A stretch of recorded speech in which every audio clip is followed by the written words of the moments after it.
वो हैं मोदी जी पीछे राजनाथ सिंह। आप राफेल ले आए, नींबू मिर्च बांधकर खड़ी किए हुए हैं। आपको याद होगा मैंने नहीं बांधा है, वो बांधा है, इस केंद्र की सरकार ने बांधा है। रक्षा मंत्री ने नींबू मिर्च बांधकर खड़ा किया हुआ है। ये किसी जो लाए हैं उसका उपयोग कब होगा? कब आतंकवादियों का सफाया होगा? कब आतंकवाद को बढ़ावा देने वाले लोगों को सफाया करेंगे?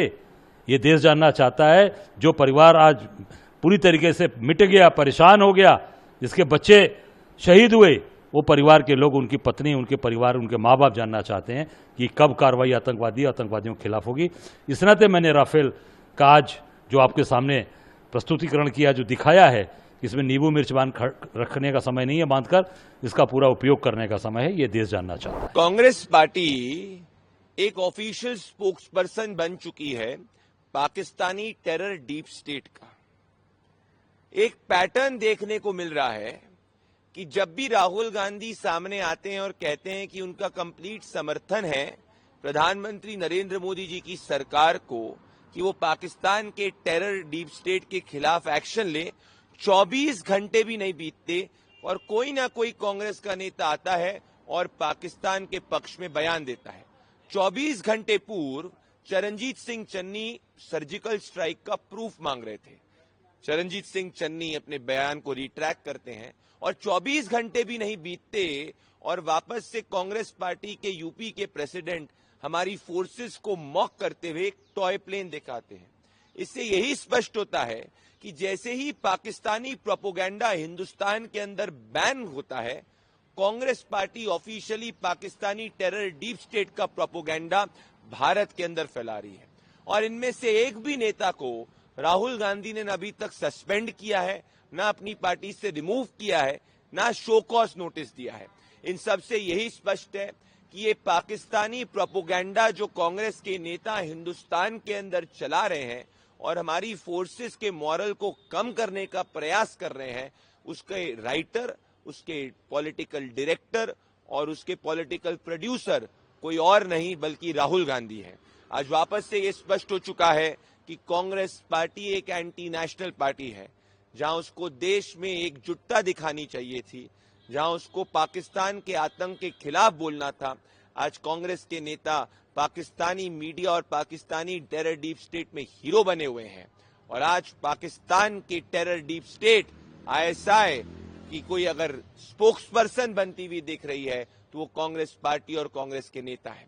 मैं राहुल गांधी को कहना चाहता हूं, अगर उनकी नीति और नीयत साफ है तो इन सभी नेताओं को या तो शो कॉज नोटिस दीजिए या कांग्रेस पार्टी से हटाइए। अगर कांग्रेस ऐसा नहीं करती तो ये स्पष्ट हो जाएगा कि कांग्रेस पार्टी ऑफिशियली पाकिस्तान के एजेंडे को चला रही है, ना देश हित में बात कर रही है। कांग्रेस को अपना नाम बदलकर पाकिस्तानी कांग्रेस कर देना चाहिए, क्योंकि वही उसकी नीति और नीयत है।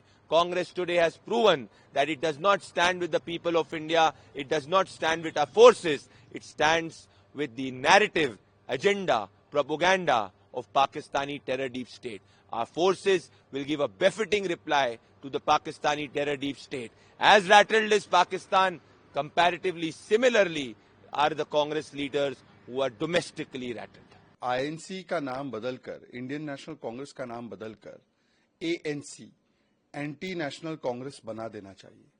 ऑल पार्टी मीटिंग में ये आकर कहेंगे कि हम देश के साथ है, सेना के साथ है, हम राष्ट्र नीति और राष्ट्र सुरक्षा के साथ है, और ऑल पार्टी मीटिंग के बाहर जाकर राहुल गांधी के इशारे पर वोट बैंक नीति को राष्ट्र नीति के ऊपर रखकर कभी पाकिस्तान की पैरवी करेंगे, कभी पाकिस्तान को पहलगाम पर क्लीन चिट देंगे, कभी इस्लामिक जिहाद की लीपापोती करेंगे, और अब तो सेना के मनोबल पर सीधा हमला राहुल गांधी और सोनिया गांधी के इशारे पर किया जा रहा है। एक के बाद एक जो बयान आए हैं पाकिस्तान को क्लीन चिट देने के लिए, रॉबर्ट वाड्रा से लेकर सिद्धरमैया, तारिक कर्रा से लेकर जिस प्रकार से सैफुद्दीन सोज ने बयान दिया, दिनेश गुंडूराव ने बयान दिया, जिस प्रकार से कांग्रेस के सोशल मीडिया के हैंडल से सरतन से जुदा करने वाला पोस्टर छपा, किसी पर कार्रवाई नहीं हुई है। और अब ऑफिशियल प्रेस वार्ता में चन्नी जी, जो राहुल गांधी के सबसे खास माने जाते हैं,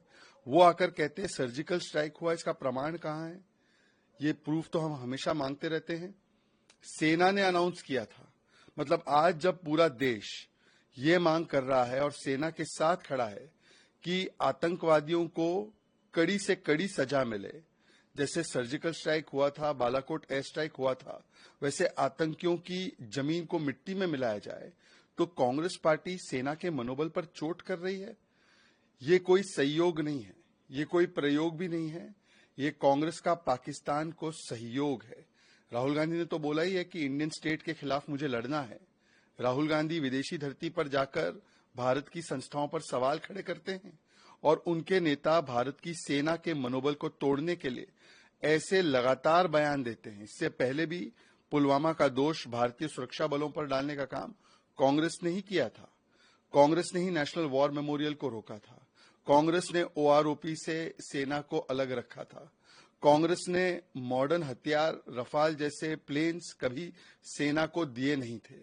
और आज यही कांग्रेस जिसने कारगिल के समय पर भी, कारगिल के युद्ध के बाद भी, जो कारगिल दिवस हम पूरे देश के रूप में उसको ऑब्जर्व करते हैं, उसको 5 वर्षों तक रोका था, ये कहते हुए कि ये कारगिल का युद्ध बीजेपी का युद्ध है। मतलब सेना का अपमान ये हमेशा बन चुकी है कांग्रेस की पहचान। पाकिस्तान के बनेंगे भाईजान, यही कांग्रेस की असली पहचान। Well, 2 points only. One is that this particular political leader, he is trivializing a serious matter, by showing that picture and all that.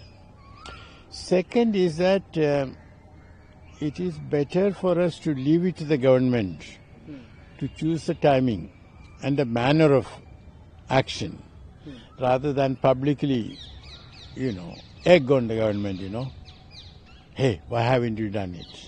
I don't think that's the right thing. This is a time and a matter where we should all stand united. We might have differences with the government, which we can express. When I say we should stand united, it doesn't mean that we should not express our differences. But we should always say that, well, this is the point of view where I differ with the government, but it is for the government to decide, and whatever decision it takes, we will all support. That sort of demonstration of national unity is necessary. Congress party और अजय राय कोई भी हद तक जा सकते हैं media attention के लिए, बयानबाजी करते हैं। 2019 में भी बालाकोट के समय उन्होंने सवाल प्रश्न चिन्ह उठाया। जब उनको विश्वास ही नहीं कोई सरकार के ऊपर, तो वो कोई भी हद तक गिर सकते हैं। जब भारत सरकार मोदी जी के नेतृत्व में एक मुंह तोड़ जवाब देगी, तब उनकी बोलती बंद पड़ेगी। तब तक वो खिलौना के साथ खेलते रहें, हम हमारा काम करते रहेंगे। आज जब पूरा देश खड़ा है आदरणीय प्रधानमंत्री जी के साथ, वहां उद्धव ठाकरे का हिंदुत्व ये है कि वो यूरोप में जाके वेकेशन मनाएं। अभी तक वो वापस आए भी नहीं। कोई सक्रिय नेता जो जनहित में काम करते हैं, जब ऐसी आपत्ति पड़ती है तो वो अपने लोगों के लिए खड़े रहते हैं।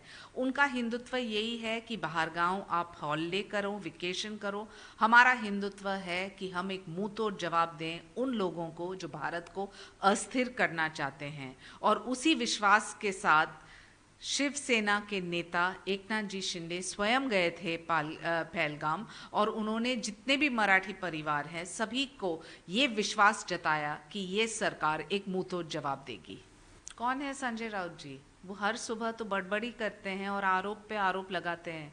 हमारी सरकार वो सरकार है जो देते हैं और हम लेते नहीं, जैसे कि उनके ऊपर इतने सारे भ्रष्टाचार के आरोप रहे हैं। 7,500 हमारी लाडकी बहन के बैंक अकाउंट्स में डायरेक्ट ट्रांसफ़र इन एडवांस ये सरकार ने दी। जो चेक्स एंड बैलेंसेस है कि किसको मिलना चाहिए किसको नहीं, स्वाभाविक रूप से सरकार उसके ऊपर थोड़ा विचार कर रही है, लेकिन इसका मतलब नहीं है कि कोई स्कीम हमने कैंसिल किया है। जिस उदारता के साथ आदरणीय एकनाथ जी शिंदे ने लाडकी बहन योजना के निमित्त इतने सारे महिलाओं को मदद किया, आपने उसको नज़रअंदाज किया। जब आपने 1 रुपया नहीं दिया, बल्कि आपने सिर्फ लिया, और आपको पता है भ्रष्टाचार के आरोप कहाँ से शुरुआत होती है उसकी।